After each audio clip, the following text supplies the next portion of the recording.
this is Tim from Your Six Studios. Today in this video, I'm going to show you how to fix if you forgot your screen lock on your Motorola phone. So you can just go to the side. Now on your Motorola phone, it's really easy. All you have to do is hold down the power button and the volume down button, and then it should launch it into the recovery mode. Now on a different version of Android, maybe a different phone, you want to hold down the power button and the volume down button. When the phone turns off, switch to the volume up. So let's do it now. So hold those two buttons down. You're going to take a screenshot. So I'm going to continue to hold this down now. And my phone is going to turn off. I'm going to continue to hold down volume down, power button.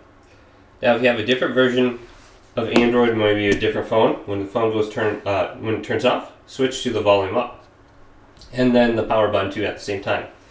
So you can see I have this menu now. I'm going to control it with the volume up and volume down.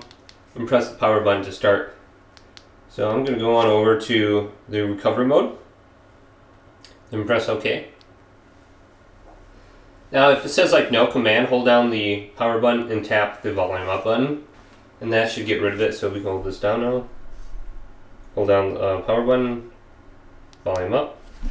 Now we can go through this menu.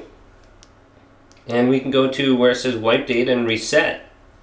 Now if we wipe the data from our phone, this is also going to get rid of the option for the login screen. So you can go through the factory reset options on your phone, and then you're going to have to sign back in with your Google account.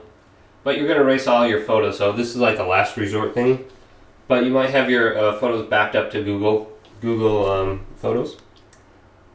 So just look at this as an option. Hopefully this video did indeed help you out. Did leave it a big thumbs up and subscribe to my channel down below.